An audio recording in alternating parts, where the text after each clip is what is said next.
আমার প্রিয় শিক্ষার্থী, কেমন আছো সবাই? আশা করছি মহান আল্লাহর রহমতে তোমরা সবাই সুস্থ আছো, স্বাস্থ্যবিধি মেনে চলছো, আর সেই সাথে তোমাদের লেখাপড়া চালিয়ে যাচ্ছ। তোমাদের এই লেখাপড়াকে আরও এগিয়ে নিতে আমি হাসিনা বেগম, প্রভাষক, জীববিজ্ঞান বিভাগ, টেকনাফ সরকারি কলেজ, আজ আছি তোমাদের সাথে।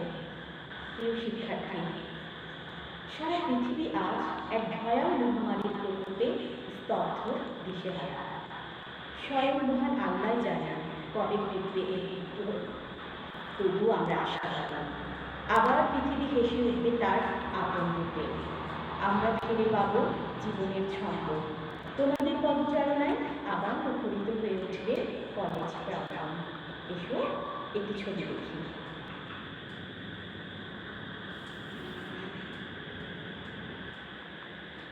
বলতে পারো এটি কিসের ছবি? আমি নিশ্চিত তোমরা সকলে এর সঠিক উত্তর দিতে পারবে। এটি সার্স কোভিড-2, যার দরুন সারা পৃথিবীর মানব জীবন আজ হুমকির সম্মুখীন। সার্স কোভিড-2 ভাইরাস নামক একটি অণুজীব। এটি করোনা ভাইরাসের একটি প্রজাতি। সুপ্রিয় শিক্ষার্থী, আজ আমাদের পাঠ্য বিষয় ভাইরাস। এটি তোমাদের জীববিজ্ঞান প্রথম পত্র পাঠ্য বইয়ের ৪র্থতম অধ্যায়ের অণুজীব অংশের অন্তর্ভুক্ত। প্রথমেই জেনে নিয়ে আজকের পাঠ শেষে তোমরা শিখবে। ভাইরাস ও ভিরিয়নের সংজ্ঞা, ভাইরাসের বৈশিষ্ট্য, ভাইরাসকে কেন জীব ও জ্বরের যোগসূত্র বলা হয়, বিভিন্ন প্রকার ভাইরাস ও এদের দ্বারা সংঘটিত রোগ, ভাইরাসের অর্থনৈতিক গুরুত্ব, ভাইরাসের পরজীবিতা ও ইমার্জিং ভাইরাসের সংজ্ঞা, ব্যাকটেরিওফাজ কী এবং টিটু ব্যাকটেরিওফাজ ভাইরাসের সচিত্র গঠন, ব্যাকটেরিওফাজ ভাইরাসের সংখ্যা বৃদ্ধি চিত্রসহ ব্যাখ্যা, ভাইরাস রোগ নিয়ন্ত্রণ কীভাবে করা হয় সে সম্পর্কে আলোচনা।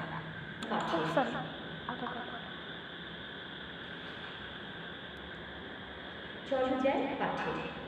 আমরা প্রায়শ কিছু রোগ দ্বারা আক্রান্ত হই অথবা এসব রোগের কথা শুনে থাকি, যেমন সাধারণ ইনফ্লুয়েঞ্জা, সর্দি কাশি, পোলিও, হেপাটাইটিস, জলাতঙ্ক প্রভৃতি। এগুলি সবই ভাইরাস ঘটিত রোগ। তোমরা নিশ্চয়ই জানতে চাইছো ভাইরাস কি? ভাইরাস হল নিউক্লিক অ্যাসিড ও প্রোটিন দিয়ে গঠিত অকোষীয় আণুবীক্ষণিক সত্তা, বাধ্যতামূলক পরজীবী জৈবকণা, যা জীবদেহের অভ্যন্তরে সক্রিয় হয়ে রোগ সৃষ্টি করে আর জীবদেহের বাহিরে নিষ্ক্রিয় অবস্থায় বিরাজমান। ভাইরাস শব্দটি ল্যাটিন শব্দ, যার অর্থ হচ্ছে বিষ। বিজ্ঞানী দিমিত্রি আইভানোভস্কিকে ভাইরাসের আবিষ্কারক হিসেবে চিহ্নিত করা হয়। এই পৃথিবীর সর্বত্রই ভাইরাসের আবাস। মানুষ, উদ্ভিদ, মাটি, ছত্রাক, পুষ্প প্রস্রবণ থেকে শুরু করে ঠান্ডা পানি সর্বত্রই ভাইরাসের আবাসস্থল। ভাইরাস যখন সম্পূর্ণ সংক্রমণক্ষম হয়ে ওঠে তখন সেই ভাইরাসকে বলা হয় ভিরিয়ন, আর সংক্রমণ ক্ষমতাবিহীন ভাইরাসকে বলা হয় নিউক্লিয় ক্যাপসিড।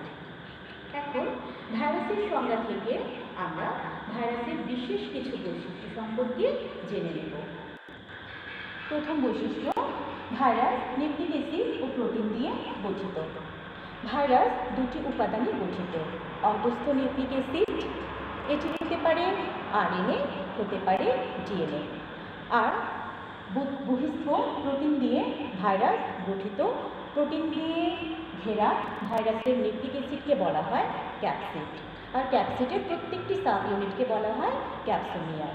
দ্বিতীয়ত, ভাইরাস অকোষীয়। ভাইরাসের মধ্যে কোষীয় বিভিন্ন বৈশিষ্ট্য কিছুই নেই, যেমন কোষঝিল্লি, কোষপ্রাচীর, মাইটোকন্ড্রিয়া, সাইটোপ্লাজম, নিউক্লিয়াস কিছুই ভাইরাসের মধ্যে নেই। অতি আণুবীক্ষণিক সত্তা। ভাইরাসকে খালি চোখে দেখা যায় না, একে দেখতে হলে ইলেকট্রন মাইক্রোস্কোপ যন্ত্রের প্রয়োজন হয়, তাই এর নাম অণুজীব। বাধ্যতামূলক পরজীবী। প্রথমেই আসি পরজীবী কী।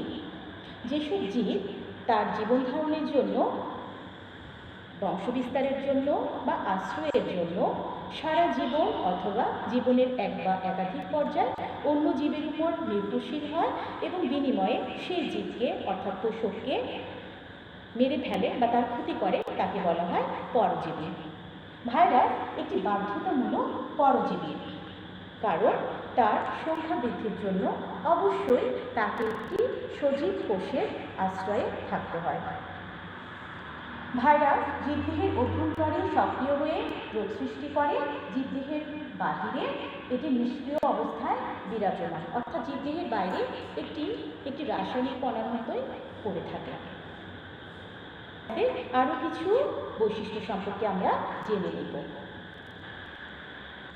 ভাইরাসে মিউটেশন বা পরিবর্তন ঘটে, জিনগত পুনর্বিন্যাস হতে দেখা যায়। প্রথমে আসি মিউটেশন কি। মিউটেশন হলো জিনের আকস্মিক পরিবর্তন।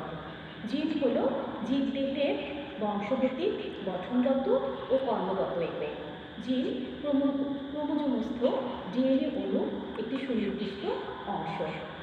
ভাইরাস বাহ্যিক উদ্দীপনায় সাড়া প্রদান করে না, এদের দৈহিক বৃদ্ধি নেই, অ্যান্টিবায়োটিকের প্রতি এরা কোনো প্রতিক্রিয়া সৃষ্টি করে না। ভাইরাসের মধ্যে জীব ও জ্বরের বৈশিষ্ট্য বিরাজমান, তাই বিজ্ঞানীগণ ভাইরাসকে জীব ও জ্বরের যোগসূত্র বলে আখ্যায়িত করেছেন। এখন চলো আমরা দেখব বিভিন্ন প্রকার ভাইরাস দেখতে কী রকম, এদের দ্বারা সংঘটিত রোগ এবং লক্ষণ এবং কিভাবে এগুলো নিয়ন্ত্রণ করা যায়। ইবোলা ভাইরাস এটি একটি মারাত্মক মারণ ভাইরাস। এর আক্রমণে শরীরের কোষ ফেটে যায়, চোখ, নাক, কান ও গলায় রক্তপাত হয়, স্পর্শের মাধ্যমে এটি ছড়ায়। সোয়াইন ফ্লু ভাইরাস এটি মারণঘাতী। মানুষ ও শূকর আক্রান্ত হয়। আক্রান্ত ব্যক্তির গলা ব্যথা, শ্বাসকষ্ট, পেশিতে খিঁচুনি দেখা যায়। নিপা ভাইরাস বাদুড় এর বাহক। বাদুড়ের খাওয়া ফল বা খেজুরের রসের মাধ্যমে এটি মানবদেহে সংক্রমিত হয়। এর জটিলতায় মানুষ ও পশু পাখির মৃত্যু ঘটে। জিকা ভাইরাস এডিস এজিপ্টি ও এডিস অ্যালবোপিক্টাস মশকের মাধ্যমে ছড়ায়। মৃত্যুহার কিছুটা কম হলেও গর্ভবতী নারীদের ক্ষেত্রে সংক্রমণ ঘটলে নবজাতক শিশু অপেক্ষাকৃত ছোট ও অপরিণত মস্তিষ্ক নিয়ে জন্মায়। সামান্য জ্বর, র্যাশ, জয়েন্টে ও মাংসপেশিতে ব্যথা, দেহের ফুসকুড়ি এর উপসর্গ। বার্ড ফ্লু ভাইরাস হাঁস মুরগি আক্রান্ত হয়ে মারা যায়। এর আক্রমণে পল্প শিল্প ধ্বংস হয়। সার্স ভাইরাস এটি একটি মারাত্মক মারণঘাতী ভাইরাস, শ্বসনতন্ত্রকে আক্রান্ত করে, শ্বসন জটিলতায় মানুষ মারা যায়। ফ্ল্যাভি ভাইরাস এর দ্বারা চিকুনগুনিয়া ও ডেঙ্গু জ্বর হয়ে থাকে। এডিস এজিপ্টি ও এডিস অ্যালবোপিক্টাস মশকি এর বাহক। ডেঙ্গু ফিভার 3 ধরনের হয়ে থাকে। সাধারণ ডেঙ্গু ফিভার, এতে প্রচণ্ড জ্বর 103 থেকে 105 ডিগ্রি ফারেনহাইট, সাথে থাকে বমি, খাবারে অরুচি, ত্বকে র্যাশ, মারাত্মক পর্যায়ে গেলে রক্তক্ষরণ হয়। হিমোরেজিক ডেঙ্গু জ্বর, এতে রক্তের অনুচক্রিকা ভীষণভাবে হ্রাস পায়, ফলে শরীরে রক্ত জমাট বাঁধতে পারে না, বিধায় নাক, মুখ ও দাঁতের মাড়ি দিয়ে রক্তক্ষরণ হয়।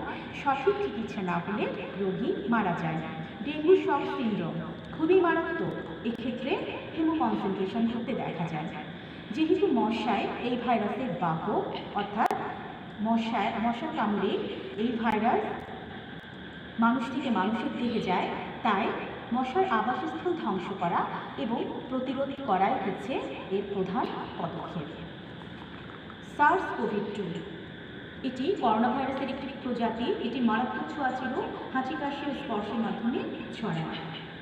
প্রাথমিক পর্যায়ে রোগীর হালকা জ্বর, 99 ডিগ্রি সেলসিয়াস ফারেনহাইট, সর্দি, কাশি, গলা ব্যথা, দুর্বলতা ও ঘ্রাণ নেওয়ার অক্ষমতা, ডায়রিয়া থাকতে পারে। পরবর্তীতে তীব্র জ্বর দেখা যায়। যাদের রোগ প্রতিরোধ ক্ষমতা কম, তাদের ক্ষেত্রে অক্সিজেন লেভেল কমে গিয়ে তীব্র শ্বাসকষ্টে রোগীর মৃত্যু ঘটতে পারে। হেপাটাইটিস বি ভাইরাস, এর দ্বারা সৃষ্ট রোগকে বলা হয় ভাইরাল হেপাটাইটিস। এছাড়াও হেপাটাইটিস এ, সি, ডি ও কে এর সংক্রমণে ভাইরাল হেপাটাইটিস হয়ে থাকে। হেপাটাইটিস বি এর লক্ষণ হচ্ছে লিভার প্রদাহ, ক্রমশ মাথা ব্যথা, জ্বর, বমিভাব, খাবারে অরুচি, দুর্বলতা। রক্তে বিলিরুবিনের মাত্রা কমে যাওয়ায় প্রস্রাব বিলিরুবিনের মাত্রা দেখা দেয়, ফলে প্রস্রাব ও চোখের সাদা অংশ হলদে হয়ে যায়। হ্যাপাটাইটিসের তীব্র সংক্রমণে লিভার সিরোসিস ও লিভার ক্যান্সার হয়ে রোগীর মৃত্যু ঘটতে পারে। প্রতিরোধের একমাত্র উপায় হচ্ছে পেন্টাভ্যালেন্ট ভ্যাকসিন গ্রহণ করা। HIV ভাইরাস, এই ভাইরাস দ্বারা সংক্রমিত রোগের নাম এইডস। এক্ষেত্রে রোগ প্রতিরোধ ক্ষমতা তীব্রভাবে হ্রাস পায় এবং মৃত্যু অবধারিত। PRSV ভাইরাস, পেঁপে রিং স্পট ভাইরাস। এর আক্রমণে পেঁপে ফলে গাঢ় সবুজ রঙের রিংয়ের মতো দেখা যায়। ফলের গুণগত মান, পরিমাণ ও মিষ্টতা বহুলাংশে হ্রাস পায়। অনেক সময় পুষ্ট হওয়ার আগেই পেঁপে ঝরে পড়ে। আর গাছের ক্ষেত্রে যদি হয় তাহলে কাণ্ডে ফাটল দেখা যায়, গাছ মরে যায়।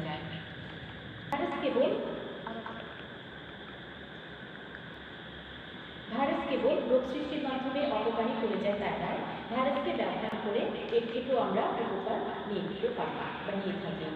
যেমন পোলিও, চিকেন পক্স প্রভৃতি রোগের ভ্যাকসিন আমরা ভাইরাসকে ব্যবহার করে তৈরি করে থাকি। এছাড়াও টাইফয়েড, রক্ত আমাশয়, ডায়রিয়া এসব রোগের ওষুধ তৈরিতে ভাইরাস ব্যবহার করা হয়। মলিকুলার বায়োলজি এবং জেনেটিক্সের বিভিন্ন গবেষণায় ভাইরাস ইউজ করা হয়। ভাইরাসের অপকারী দিক এবং উপকারী দিক এই দুটো মিলেই হচ্ছে ভাইরাসের অর্থনৈতিক গুরুত্ব। ভাইরাস কেবল মানুষ, পশু পাখি এদেরকে আক্রমণ করে তা নয়, ভাইরাস এর মতো অতি ক্ষুদ্র আণুবীক্ষণিক অণুজীবকেও আক্রমণ করে। এমন একটি অণুজীব হচ্ছে ভাইরাস অণুজীব হচ্ছে টিটু ব্যাকটেরিওফাজ ভাইরাস। এরা এর মতো অণুজীব যেমন ইকোলাই ব্যাকটেরিয়ার দেহে বংশবৃদ্ধি করে এবং যার ফলশ্রুতিতে ইকোলাই ব্যাকটেরিয়া মারা যায়। চলো আমরা দেখে নিই টিটু ব্যাকটেরিওফাজ ভাইরাস দেখতে কেমন, এর গঠন। এটি হচ্ছে একটি টিটু ব্যাকটেরিওফাজ ভাইরাসের চিত্র। এর দেহ দুটি ভাগে বিভক্ত, একটি মস্তক, অপরটি হচ্ছে লেজ। এই মস্তকে ডিএনএ অণু থাকে আর মস্তকের বাহিরে ঘেরা প্রোটিন আবরণকে বলা হয় ক্যাপসিড। মস্তক এবং লেজের মাঝখানের অংশকে বলা হয় কলার। এরপর রয়েছে লেজ, লেজের নিচে রয়েছে স্পর্শতন্তু, তারপরে ভিত্তি পর্দা বা বেস প্লেট, তার নিচে রয়েছে স্পাইক। এর ভেতরের অংশটা এখানে দেখানো হচ্ছে। এখানে দ্বিসূত্রক ডিএনএ অণু রয়েছে মস্তকে, আর মস্তকটা হচ্ছে ষড়ভুজাকৃতির। এখন আমরা জানবো ব্যাকটেরিওফাজ ভাইরাস কিভাবে সংখ্যা বৃদ্ধি করে। এক্ষেত্রে আমরা বংশবৃদ্ধি না বলে সংখ্যা বৃদ্ধি শব্দটি ব্যবহার করছি, কারণ ভাইরাস জীব ও জ্বরের মধ্যবর্তী একটি সত্তা। দুটি চক্রে ব্যাকটেরিওফাজ ভাইরাস সংখ্যা বৃদ্ধি করে। একটি হচ্ছে লাইটিক চক্র এবং অপরটি হচ্ছে লাইসোজেনিক চক্র। প্রথমে আসি লাইটিক চক্র। টি সিরিজ যুক্ত ফাজ ভাইরাসগুলোতে লাইটিক চক্র সংঘটিত হতে দেখা যায়, যেমন T2, T4, T6। এই চক্রের শেষে ভাইরাস ব্যাকটেরিয়ার দেহকে বিদীর্ণ করে ফেলে, তাই এর অপর নাম বিদারক চক্র। চলো দেখি তো ব্যাকটেরিয়াগুলো কিভাবে সংখ্যা বৃদ্ধি করে। 5টি ধাপে সংখ্যা বৃদ্ধি করে থাকে। প্রথম ধাপ হচ্ছে সংযুক্তি। প্রথমে টিটু ব্যাকটেরিওফাজ ভাইরাস, এটি হচ্ছে একটা ইকোলাই ব্যাকটেরিয়া। ইকোলাই ব্যাকটেরিয়ামের কোষপ্রাচীর সংলগ্ন হয়। ইকোলাই ব্যাকটেরিয়ামের কোষপ্রাচীরে ফাজ প্রোটিনের জন্য রিসেপ্টর সাইট থাকে। রিসেপ্টর সাইট হচ্ছে সুনির্দিষ্ট প্রোটিন যেখানে ভাইরাসের প্রোটিন সংযুক্ত হতে পারে। ইকোলাইয়ের রিসেপ্টর প্রোটিনের সাথে ফাজ প্রোটিনের রাসায়নিক ক্রিয়ার ফলে এই ব্যাকটেরিওফাজ ইকোলাইয়ের প্রাচীরে দৃঢ়ভাবে সংযুক্ত হয়। দ্বিতীয়ত অনুপ্রবেশ। এখন ইকোলাই ব্যাকটেরিয়া টিটুফাজ তার বেসপ্লেট থেকে লাইসোজাইম নামক এনজাইম নিঃসরণ করে, যার দরুন ইকোলাইয়ের এই কোষ প্রাচীরে একটা ছিদ্রপথের সৃষ্টি হয়। এই ছিদ্রপথ দিয়ে টিটু ব্যাকটেরিওফাজ ভাইরাস তার ডিএনএটিকে ইকোলাইয়ের অভ্যন্তরে প্রবেশ করিয়ে দেয়। বাহিরে শূন্য ফাজ দেহটি পড়ে থাকে। থাকে। তৃতীয় ধাপ হচ্ছে অনুলিপন। ভাইরাসের ডিএনএ ব্যাকটেরিয়ার দেহে প্রবেশের সঙ্গে সঙ্গে ব্যাকটেরিয়ার ডিএনএর উপরে সে নিয়ন্ত্রণ প্রতিষ্ঠা করে ফেলে। এরপর ফার্স্ট ভাইরাস ইকলাইয়ের ডিএনএ পলিমারেজ নামক এনজাইমকে ব্যবহার করে মেসেঞ্জার আরএনএ তৈরি করে। এই মেসেঞ্জার আরএনএ বিশেষ প্রোটিন সংশ্লেষ করে যা ইকোলাই ব্যাকটেরিয়ার ডিএনএকে খণ্ডে খণ্ডে পরিণত করে ফেলে। এরপর ফার্স্ট ডিএনএকে ইকোলাইয়ের অভ্যন্তরে নিজের ইচ্ছে মতো নতুন ফার্স্ট ডিএনএ প্রতিলিপন করতে থাকে এবং ফার্স্ট কোড প্রোটিন তৈরি করে। এই কোড প্রোটিন পৃথক পৃথকভাবে মাথা, লেজ, স্পর্শতন্তু প্রভৃতি তৈরি করে থাকে। ফার্স্ট ডিএনএ এক একটি কোড প্রোটিনের ভেতরে ঢুকে যায় এবং তার সাথে লেজ, স্পর্শতন্তু প্রভৃতি সংযুক্ত হয়ে যায়। ইকোলাইয়ের অভ্যন্তরে প্রচুর সংখ্যক যখন ব্যাকটেরিওফাজ তৈরি হয় তখন এই টি2 ব্যাকটেরিওফাজ আবার লাইসোজাইম নামক এনজাইম নিঃসরণ করে, ফলে ব্যাকটেরিয়ার কোষ প্রাচীর বিদীর্ণ হয়ে যায় এবং ফাজগুলো মুক্ত হয়ে যায়। এই নতুন মুক্ত ফাজ আবার ইকোলাই ব্যাকটেরিয়াকে আক্রমণ করার উপযোগী হয়ে পড়ে অথবা আক্রমণ করতে পারে। ভাইরাস পশু কোষের অভ্যন্তরে প্রবেশের পর থেকে পূর্ণাঙ্গভাবে সৃষ্টি না হওয়া পর্যন্ত সময়কালকে বলা হয় ইকোলিস কাল। এভাবে ব্যাকটেরিওফাজ ভাইরাস 30 মিনিটে 300টি পর্যন্ত টি2 ব্যাকটেরিওফাজ ভাইরাস সৃষ্টি করতে পারে। এখন যায় লাইসোজেনিক চক্র। তোমরা এখানে দেখতে পাচ্ছ লাইসোজেনিক চক্র। ল্যাম্ডা ফাজ, P1 ফাজ ও M13 ইত্যাদি ভাইরাস লাইসোজেনিক চক্রের মাধ্যমে সংখ্যা বৃদ্ধি করে। এরা ব্যাকটেরিয়ার কোষকে বিদীর্ণ বা নষ্ট করে দেয় না, বরং ব্যাকটেরিয়ার ডিএনএর সাথে এদের ডিএনএর সংযোগ ঘটিয়ে ডিএনএ প্রতিলিপন করে। এই চক্রের শুরুতে ইকোলাই ব্যাকটেরিয়া নিউক্লিয়াস নামক এনজাইম ব্যবহার করে ইকোলাই ডিএনএকে একটি নির্দিষ্ট জায়গায় কেটে ফেলে।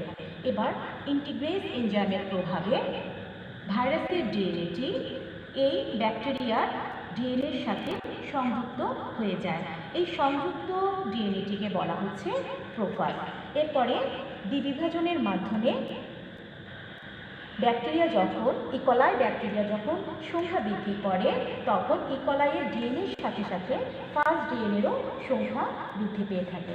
প্রত্যেকবার সংখ্যা বৃদ্ধির সময় ব্যাকটেরিয়ার ডিএনএর অনুরূপ ভাইরাল ডিএনএ অণুটিও প্রতিলিপি গঠন হতে দেখা যায়। এভাবে প্রত্যেক অপত্য ব্যাকটেরিয়ার ভাইরাস ডিএনএ একটি কপি সংযুক্ত হয়ে যায়। এবারে আমরা জানব ভাইরাসের পরজীবিতা সম্পর্কে। ভাইরাসের বৈশিষ্ট্য যখন তোমাদেরকে বুঝাচ্ছিলাম তখন আমি পরজীবীর সংজ্ঞা বলেছিলাম। এই পরজীবী হিসেবে বেঁচে থাকার চরিত্রকে বলা হয় পরজীবিতা। ভাইরাসের মধ্যে পরজীবিতা খুব সুস্পষ্ট। সুনির্দিষ্ট ভাইরাস সুনির্দিষ্ট প্রাণীর দেহে সুনির্দিষ্ট অঙ্গে পরজীবী হিসেবে বাস করে। যেমন চিকেনপক্স ভাইরাস ত্বককোষকে আক্রমণ করে।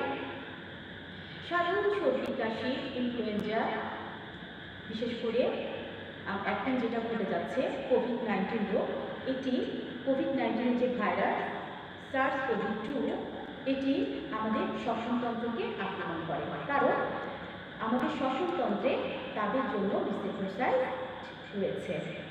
আবার এইডসের জন্য দায়ী HIV ভাইরাস আমাদের সুষুম্না কাণ্ডের স্নায়ুকে আক্রমণ করে। আমি আবার রিপিট করছি, পোলিও ভাইরাস সুষুম্না কাণ্ডের স্নায়ুকে, HIV ভাইরাস শ্বেত রক্তকণিকাকে, আর হেপাটাইটিস বি ভাইরাস যকৃৎ কোষকে আক্রমণ করে। ভাইরাসের পরজীবিতা সর্বক্ষেত্রে যে সুনির্দিষ্ট তা কিন্তু নয়, এর ব্যতিক্রম ঘটতে দেখা যায়। যেমন HIV ভাইরাস, এর আদি পোষক ছিল বানর, কিন্তু এটি এসে গেছে মানুষের দেহে।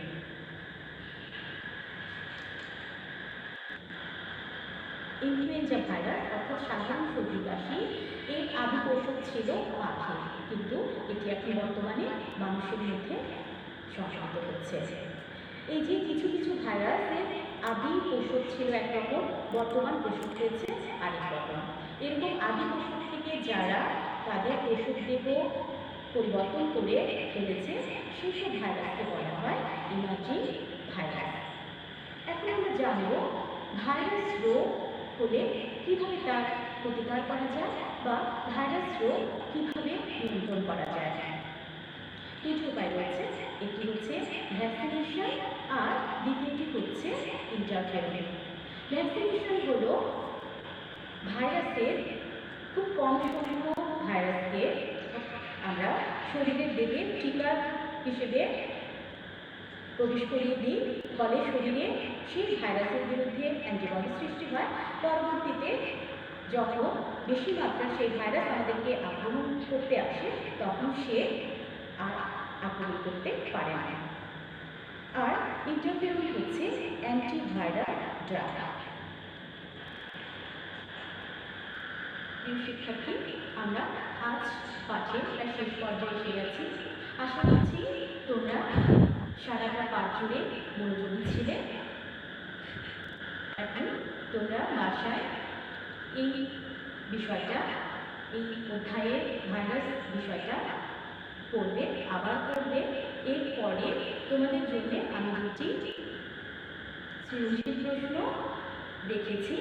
এই প্রশ্নটির উত্তর তোমরা বাসায় লিখবে, তাহলে তোমাদের শিক্ষণকে তোমরা নিজেরাই যাচাই করে নিতে পারবে। প্রশ্ন দুটি হল: উদ্দীপক 1, বর্তমান বিশ্বে প্রায় সকল ঘাতক ব্যাধির কারণ এক ধরনের অকোষীয় জীবাণু, অন্য আরেক ধরনের অণুজীবের দেহে এই অকোষীয় জীবাণু বাস করে সংখ্যা বৃদ্ধি করে এবং পশুকে হত্যা করে। ভেরিয়ন্ট কি? ব্যাকটেরিওফাজ বলতে কি বুঝো? উল্লেখিত অকোষীয় অণুজীবটির চিহ্নিত চিত্র অঙ্কন করো। অণুজীবটি কোন প্রক্রিয়ায় সংখ্যা বৃদ্ধি করে তা চিত্রসহ ব্যাখ্যা করো। উদ্দীপক 2, রুমার জ্বর, দাঁতের মাড়ি ও নাক দিয়ে রক্তক্ষরণ হচ্ছে। রক্ত পরীক্ষার রিপোর্ট দেখে ডাক্তার বললেন রুমার রক্তের অণুচক্রিকা ভীষণভাবে হ্রাস পেয়েছে। রুমা কোন ভাইরাস দ্বারা আক্রান্ত? ইমার্জিং ভাইরাস বলতে কি বুঝো? উদ্দীপকের রোগটির নাম কি? এর লক্ষণগুলো বর্ণনা করো। রোগটি থেকে তুমি কিভাবে নিজেকে প্রতিরোধ করবে তা বিশ্লেষণ করো। সুপ্রিয় শিক্ষার্থী, সারা পৃথিবী জুড়ে আজ এই ক্রান্তি লগ্ন চলছে। আমরা সবাই সচেতন হব, আমরা স্বাস্থ্যবিধি মেনে চলব, অবশ্যই স্বাস্থ্যবিধি মেনে চলব, সামাজিক দূরত্ব বজায় রাখবো, নিজে সতর্ক থাকবো আর আমাদের পরিবারকে রাখবো সতর্ক। তোমরা ভালো থাকো। আল্লাহ হাফেজ।